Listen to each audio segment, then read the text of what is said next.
Okay, good to see you. I'm gonna jump right into it. This is a song that Bob Dylan released around 1978, and it couldn't be more current sounding and pertinent than it is right now in 2025. That, to me, makes him what you would call a prophet. And I'm going to try to do this without a cheat sheet, and wish me luck. It's not easy. It's called Slow Train. It goes like this. Sometimes I can't help but wonder what's been happening to my companions.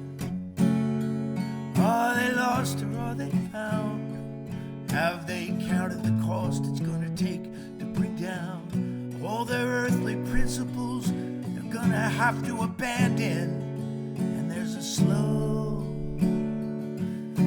train coming up around the bend. Yeah. I had a woman down in Alabama, a real backwoods girl, but she sure was realistic. She said, boy, without a doubt, you got to quit your mess and straighten out. You could die down here, be just another accident statistic. And there's a slow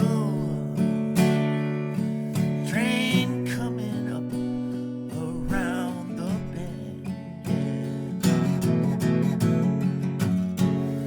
All that foreign oil controlling American soil. Look around you, it's just bound to make you embarrassed. Sheiks walking around like kings, wearing expensive jewels and nose rings, deciding America's future from Amsterdam into Paris. And there's a slow train coming up around the bend.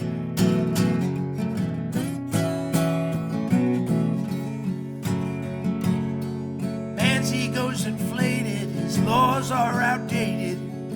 They don't apply no more, he can't rely on standing around waiting. The home of the brave, Jefferson turning over in his grave. Fools glorify themselves trying to make a deal with Satan. And there's a slow train coming up around the bend. Big time negotiators, false healers and woman haters, masters of the bluff, masters of the proposition. But the enemy I see wears a cloak of decency. All unbelievers and men stealers talking in the name of religion. And there's a slow train coming around the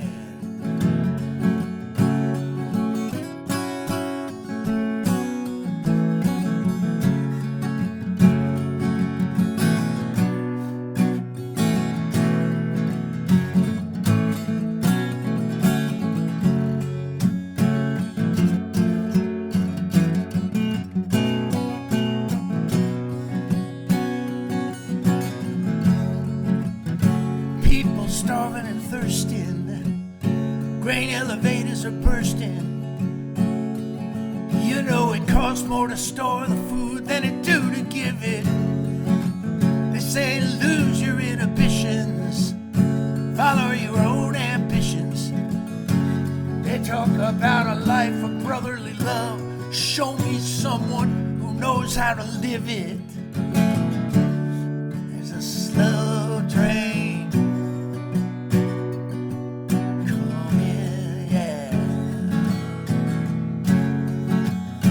well, my baby went to Illinois with some bad talking boys she could destroy. A real suicide case, but there was nothing I could do to stop it. I don't care about economy, I don't care about astronomy, but it sure does bother me seeing my loved ones turning into puppets. And there's a slow train coming up around the bend.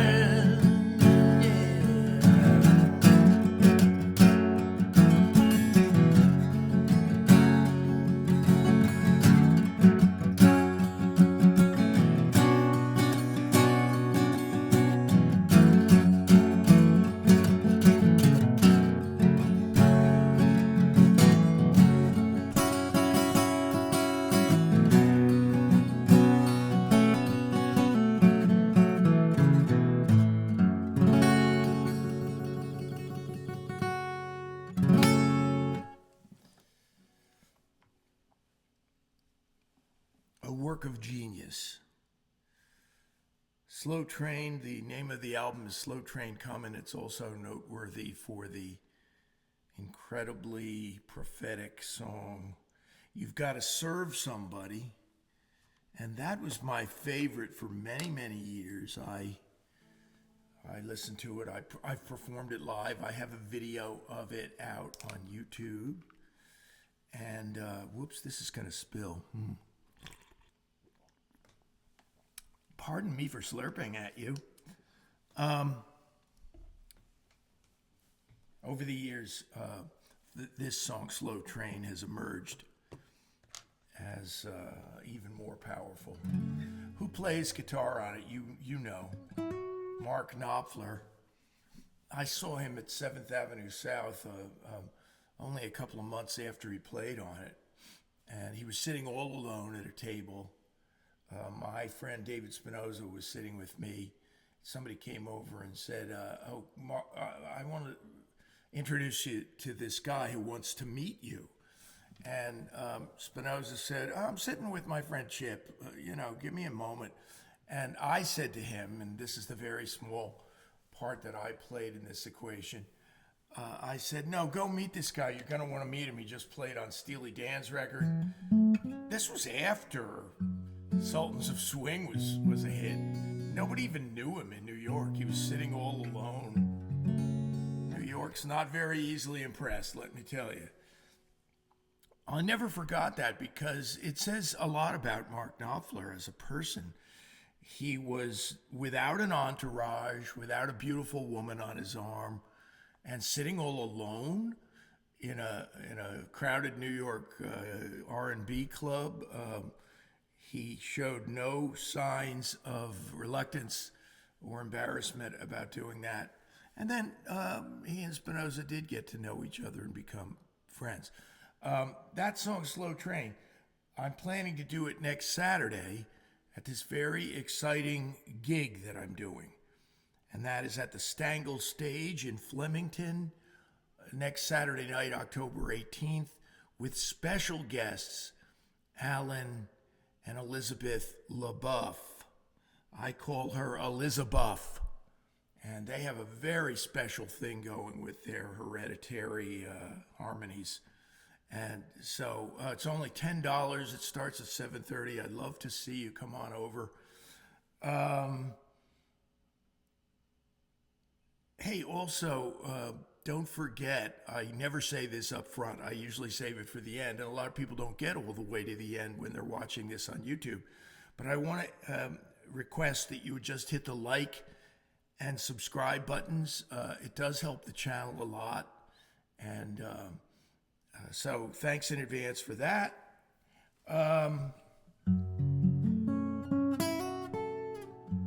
Some stories I'll tell you is I'm going to play a ukulele song in a minute. And I promised to talk about how freeform radio started in New York and then influenced the entire world for years after that.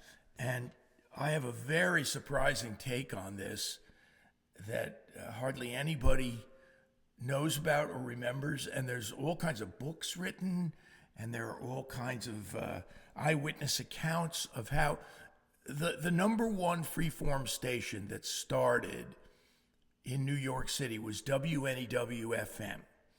And they set the standard and made the mold, broke the mold. I forget how that expression goes.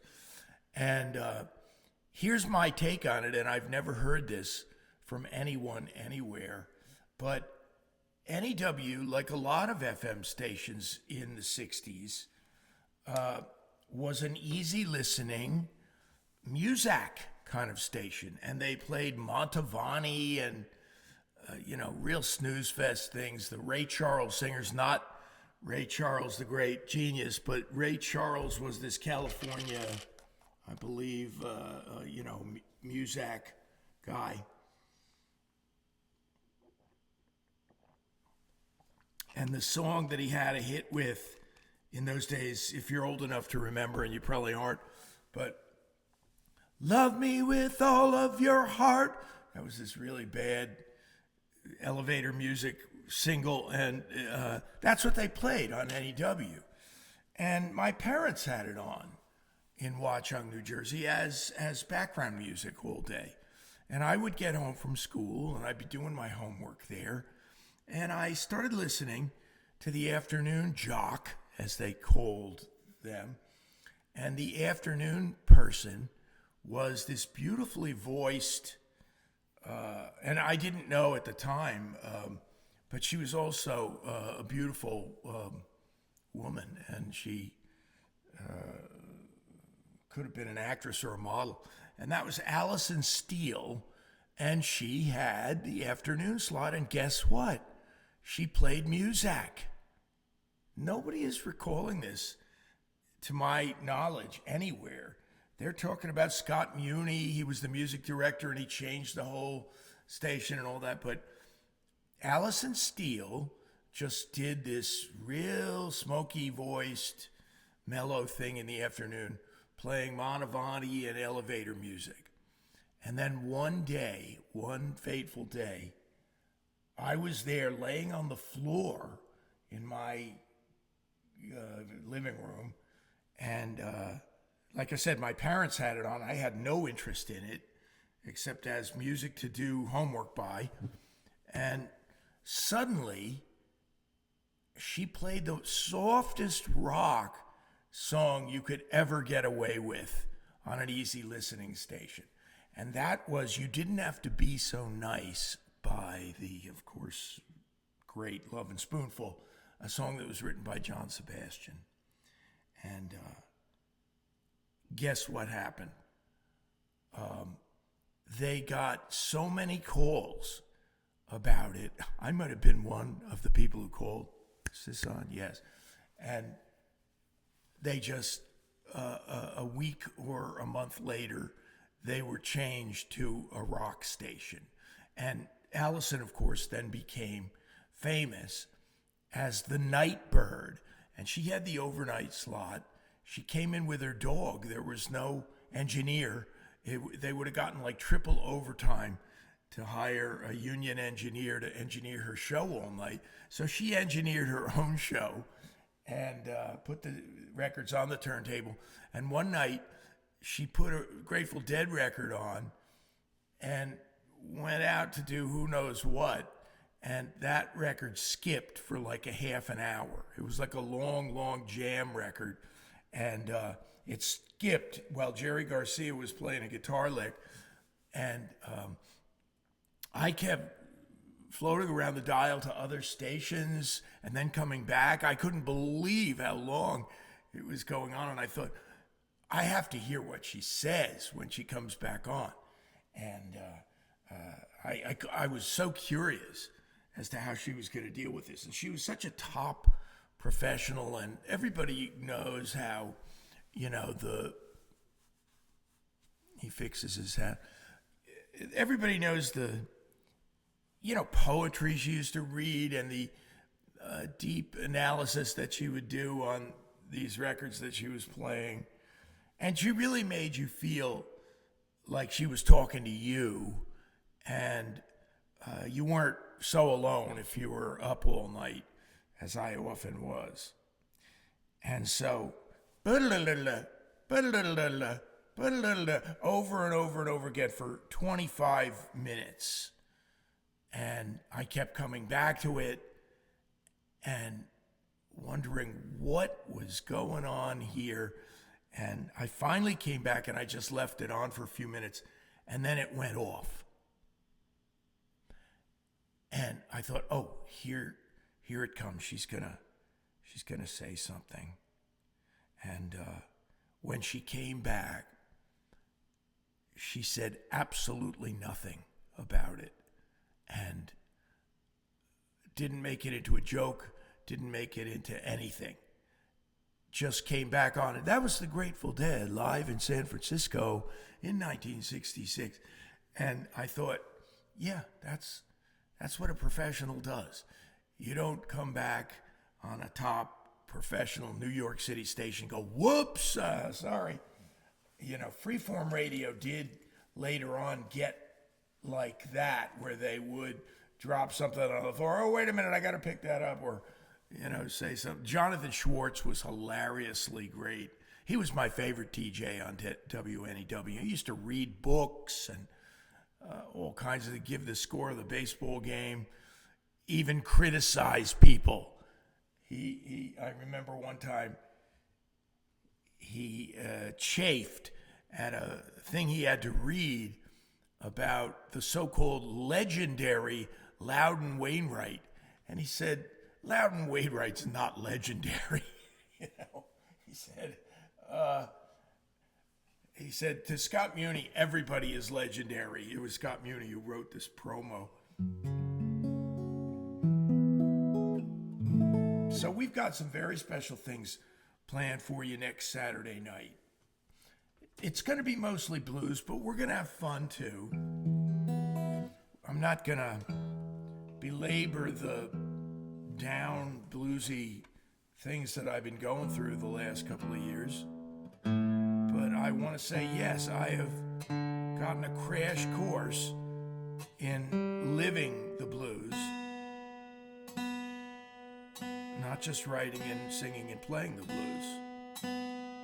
So the name of the concert is My Way of Crying, which is the,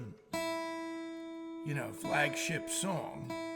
And I'll give you a hint, I'm not going to play my cards close to my vest. I'm going to tell you that's going to be the very first song of the concert. And Alan's going to play it with me. This is my Loprinzi, my precious little friend. It was made by Donna Loprinzi, who was originally from Flemington, New Jersey. It's taken an hour to get this thing in tune today, because it was just sitting in the case for the last half a year. But you know that George Harrison really loved the ukulele, and he turned Paul McCartney onto it. And Paul has said, at the end of his life in the last 10 years, we used to have dinner together. And he said after dinner, the ukes would always come out. So even now, as Paul McCartney at 83 is playing around the country and on another leg of his never-ending tour, he will take the ukulele out on this tour and play what? Something, of course. So George's song, he goes, something in the way she moves attracts me like no other lover. Something in the way she woos me. I don't want to leave her now. You know I believe in how.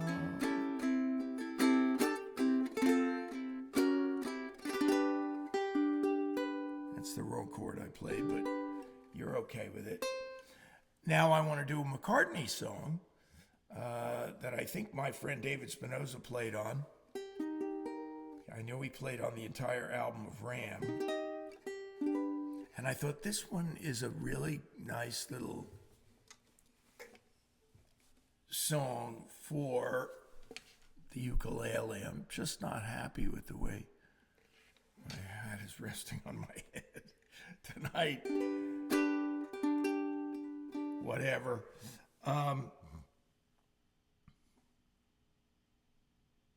And here it is. It's from Ram. I look high, I look low, I'm looking everywhere I go, looking for a home in the heart of the country. I'm gonna move, I'm gonna go, I'm gonna tell everyone I know, oh, oh, in the heart of the country. Heart of the country where the holy people go. Heart of the country, smell the grass in the meadow, yeah.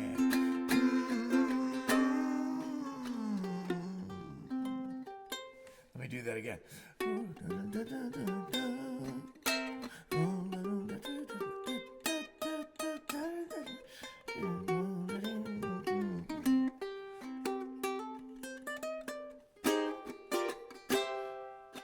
I got a horse, I want a sheep, I want to get me a good night's sleep, living in a home in the heart of the country.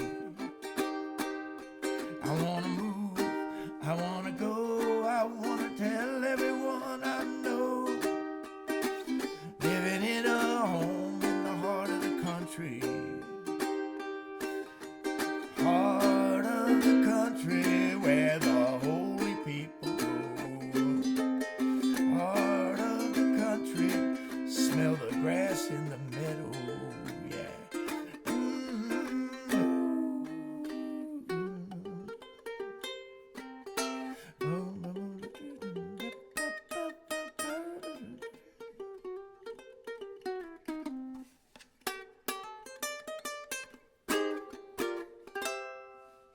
My E string went totally out, and I just forged ahead with fervor. Nylon strings on a ukulele,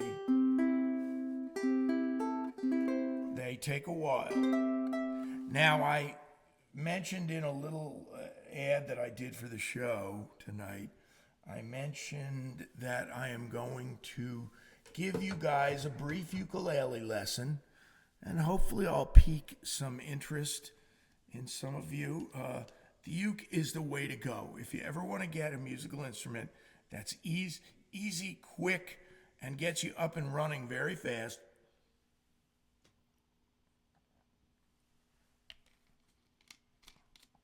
to where you can really make music, you know, and it's the way. Okay, I just tripped off a loose connection and I turned it down. And I have a big reveal tonight too. I'm going to introduce you to my new friend, whose name is Sunrise, and it's just to give you a little hint of what it is, it's my Hanzo sword. It's been 3 years in the making, and it's a guitar that I basically designed is too big of a word. I didn't design it. I kind of created the idea for it and chose the parts for it. So I guess that's kind of the same thing, but I'm not a guitar. I'm not a guitar designer. Tito Guitar and his guitar. No, I'm not a guitar designer. But I did take a page out of some of the world's greats. Like Andy Summers plays a Telecaster with a Gibson humbucker in the neck position. Did all the Police songs, all the Police concerts that way. And you'll see in a minute. Where was I? Okay, my book. I rarely tout it.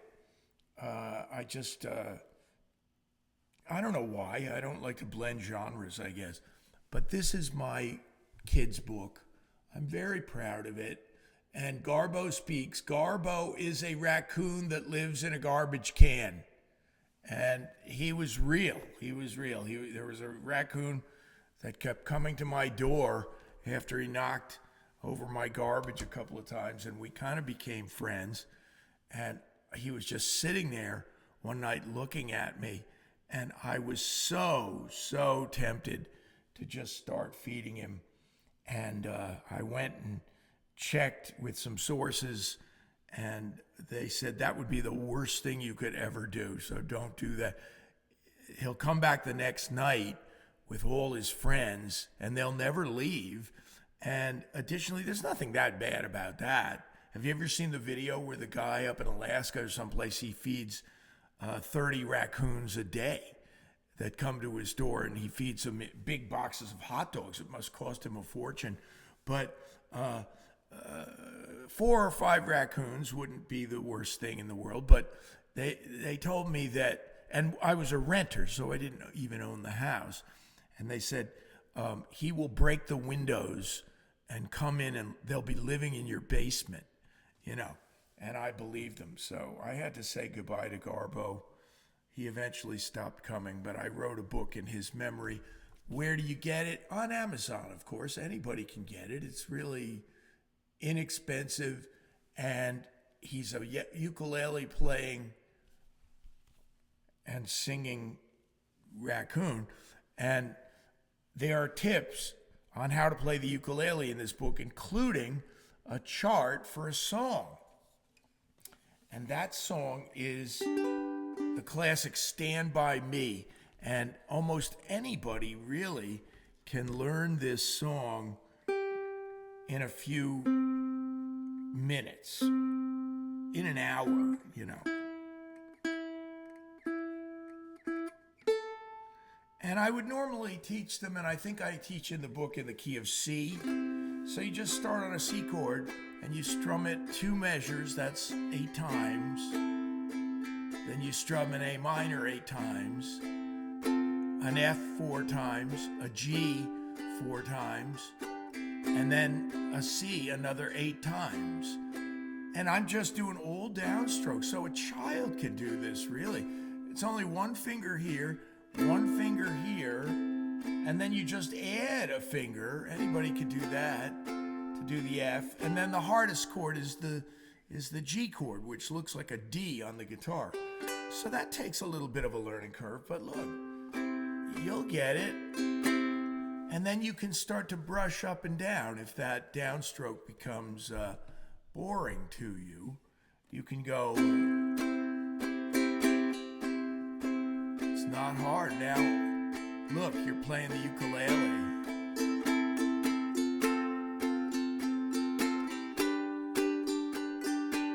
I do it in the key of G, so it's a little harder to learn in this key, but I do it for my vocal range. When the night has come and the sky is dark and the moon is the only light we see,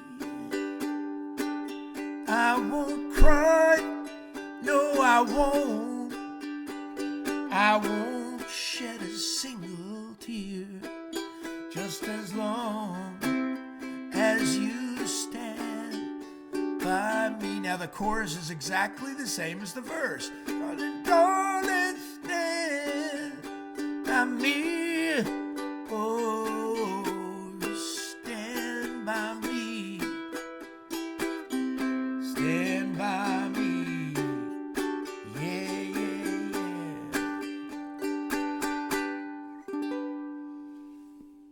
A short, brief lesson in the ukulele. I have 2 dear friends who live in Washington State, and through the magic of Zoom, I am teaching them how to play that on the ukulele and the guitar. And Jim and Margie, I couldn't be happier. And he's not watching because he's a Mariners fan. So he's about to, he might even be at the game. It's in Seattle, isn't it?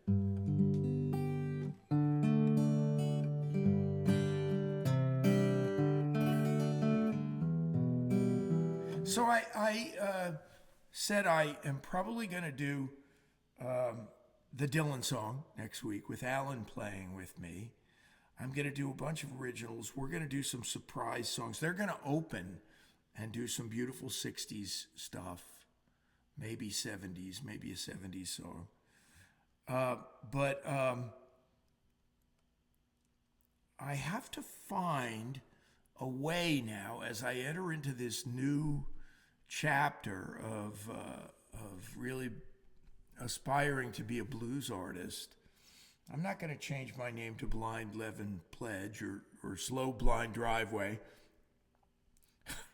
or any of those stupid joke names. I'm going to stay myself. But I also have so many pop songs to record and release that I am going to try to maybe have like a parallel thing going on.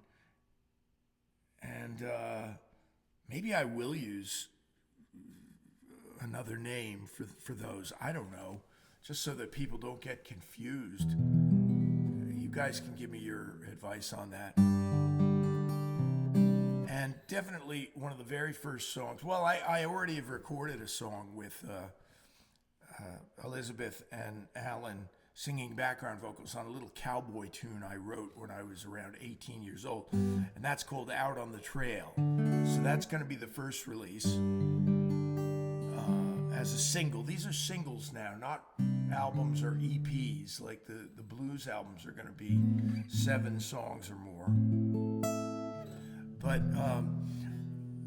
on the schedule, on the release schedule, so to speak, this is definitely one of them. And this is another song I wrote very early on, and it's called Gene. 7 o'clock on Saturday night, it's time to start work, even though you don't feel alright. Why must the show go on? You can't eat, seem to sleep, you're never awake, and sometimes you seem dead on your feet. Why can't you see the light?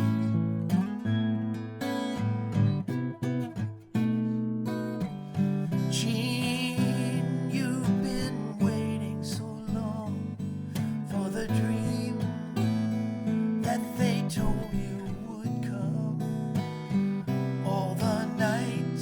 I have waited for you, and the day when you'd pack up your dream and come home.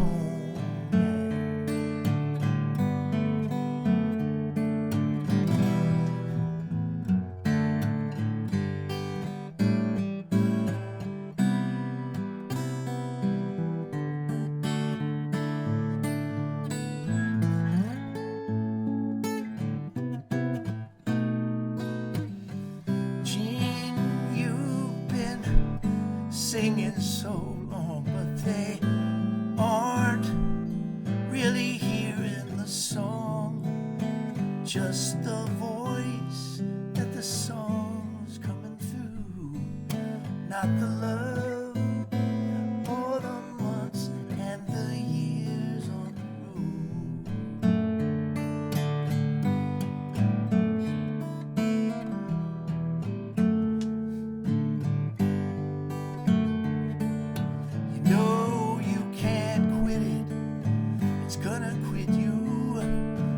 hard to accept when it hits close to home, it's true. But just try and break the rule. Can't you see the poet is right?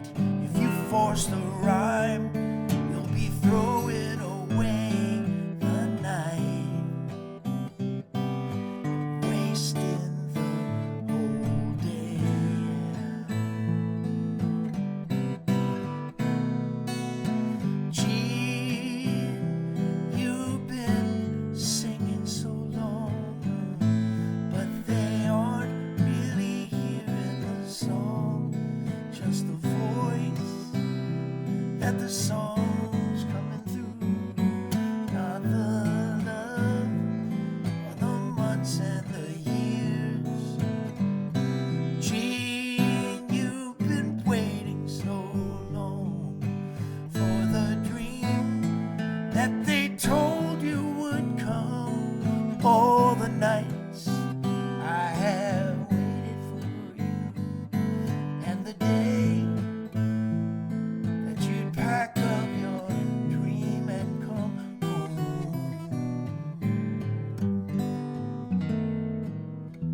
I wrote this song on a classical guitar. So I'm still debating what I'm going to record it on. Jamie Flynn, also known as the blues drummer whiz Jim Flynn, hardest working man in showbiz in the tri-state area, has been the biggest encouragement to me on that song in general. From way back when until now, he started encouraging me about it, and I've never forgotten it, and I just am trying to live up to his expectations for the song. And so the time has come for the unveiling. I'm an owner of Les Paul guitars. I have a Strat that I love, which is a guitar I bought online from a store in North Carolina for $350 used, and it's one of the greatest electrics I've ever played. I have a very inexpensive Mexican-made Telecaster, so I have no lacking of choices in the electric guitar realm, but I think I'm going to bond with this. I picked it up last Sunday, deep in Pennsylvania, and I think it's my guitar. It's my Hanzo sword, as they say, and I'm going to use it for recording and performing. And it's as you see, it's a Telecaster body with what's called a Warmoth neck. You guitar players know what that is.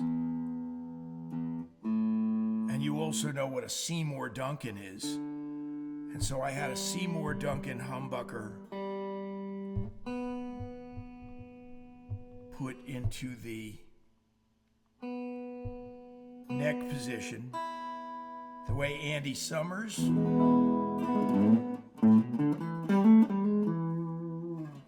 of the Police has done, and also my lifelong friend and mentor, in a way, David Spinoza, has always played a 50s Telecaster with a Gibson humbucker that someone found for him in a pawn shop down south.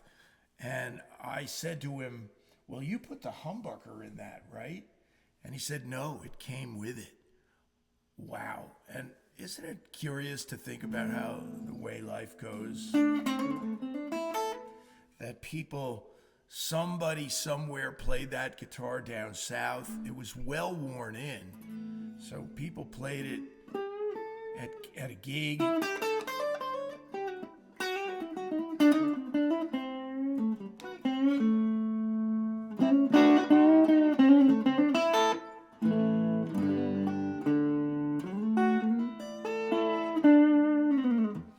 Just a couple of blues licks for you here. Her name is Sunrise, and as the sun rises on my debut as a blues player and singer next week,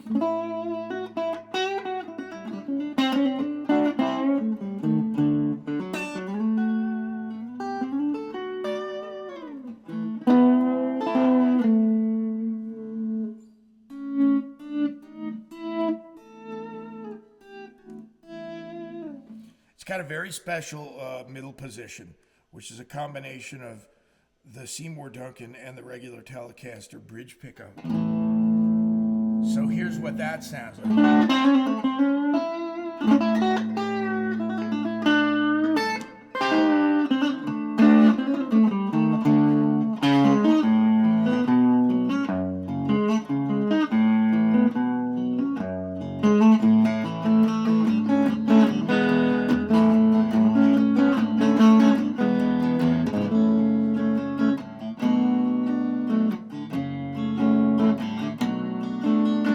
Message in a bottle.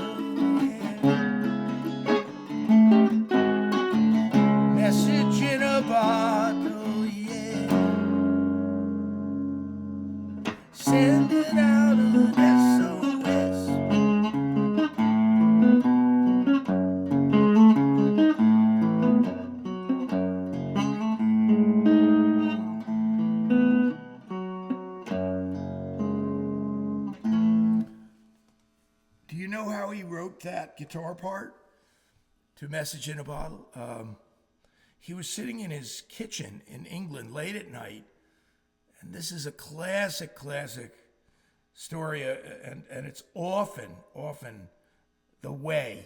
It's how we make things happen musically. You go to the place where you're the most comfortable, and a lot of times it's your kitchen. It might be your living room. It might be late at night where nobody's really listening. Okay? And I got a buzz going, and it's not real. It's not going to stay there. It's just something that happened when I kicked one of these things by accident. I don't think you guys can even necessarily hear it. But here's what he was listening to, friends, when he... This will show you how much people steal from each other. He had his radio on and he was playing along with it, I guess. And this came on by Blue Oyster Cult.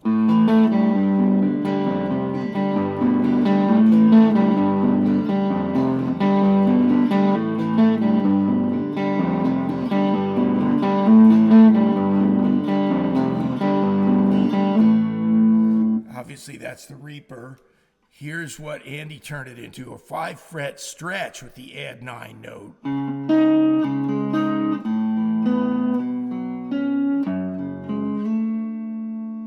Very difficult to play, so if you know anybody who can play this, they're good at guitar. Now Sting goes...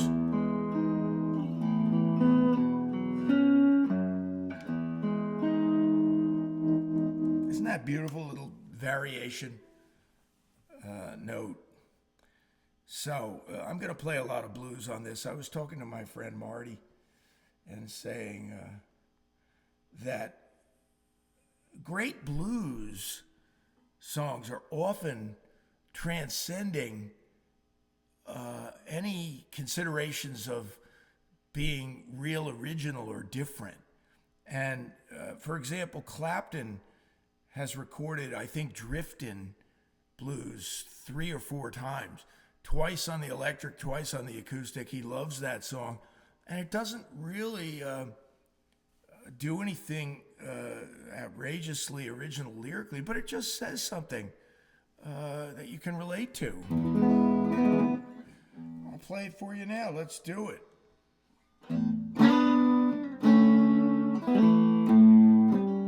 But I do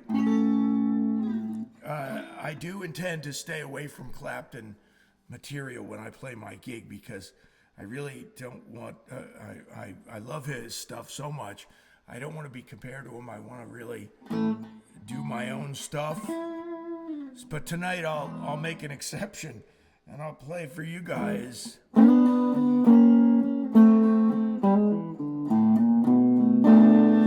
Well, I'm drifting like a ship out on the sea, yeah.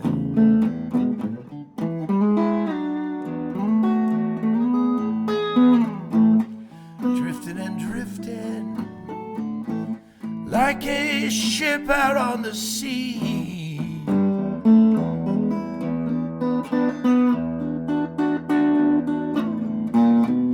I ain't got no sweet woman, no, in this world to care for me.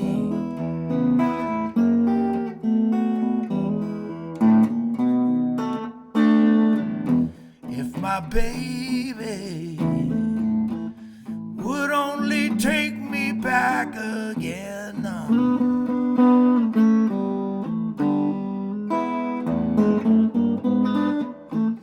if my baby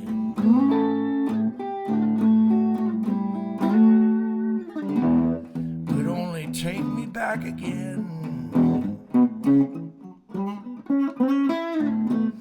I'd feel much better, darling, yeah. And at least I'd have a friend, yeah. I'm gonna play the sunrise guitar, yeah.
I'm drifting, yeah, like a ship out on the sea, yeah.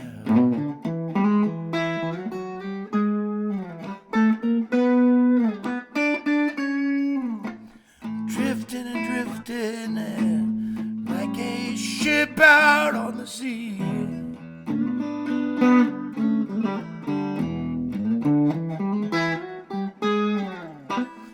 I ain't got nobody in this world to care for me.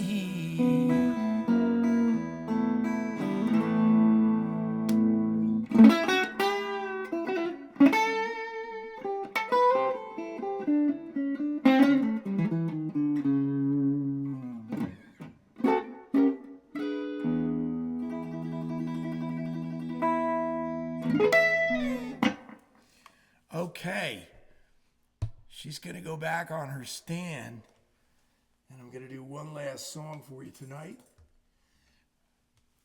Thank you for listening. Thank you for those who support the show financially.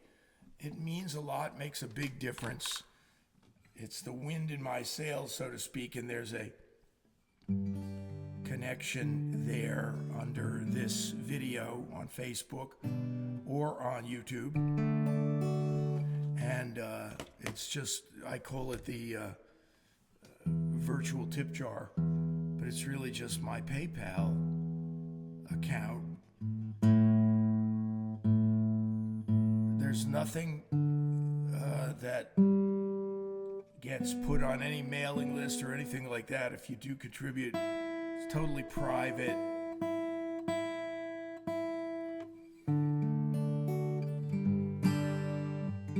Wow, that's really out, so okay. It's going to take a minute here.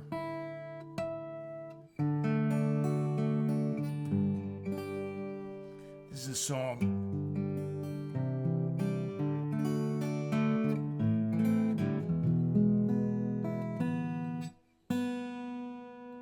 that my friend and comrade in arms, brother Livingston Taylor, encouraged me on this very early on, first month or so after I wrote it.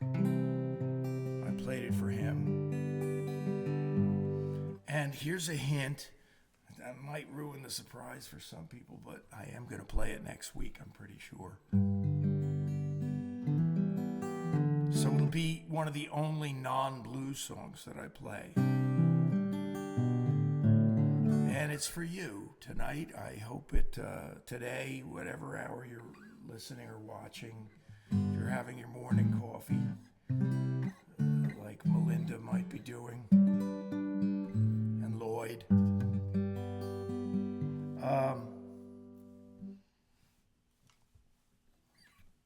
I'm not being facetious. I wrote this And as time has gone by, I realize it's the one song that really says what I want to say to you guys, the listeners and the supporters. And it's called I'll Remember You. It goes like this.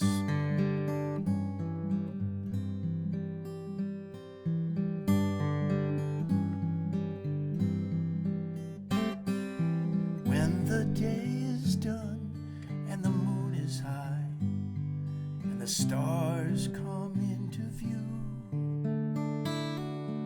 I'll sit on my porch and I'll fold my hands and I'll remember you.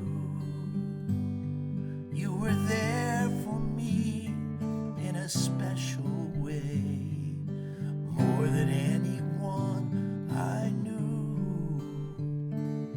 And when the sun comes up and warms the day, I'll remember you. Like a beautiful song I heard when I was alone and blue.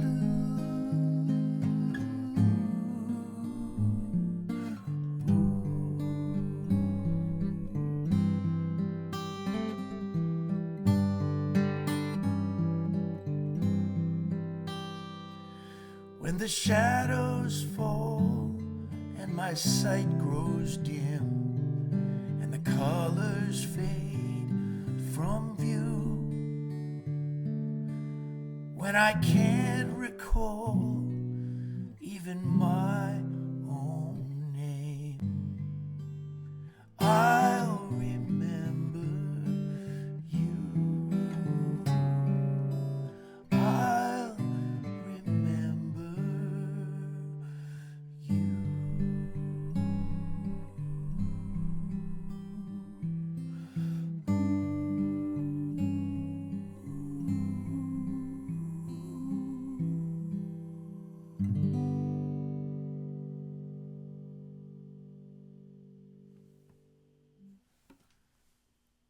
Thank you. God bless you. I hope to see you again soon.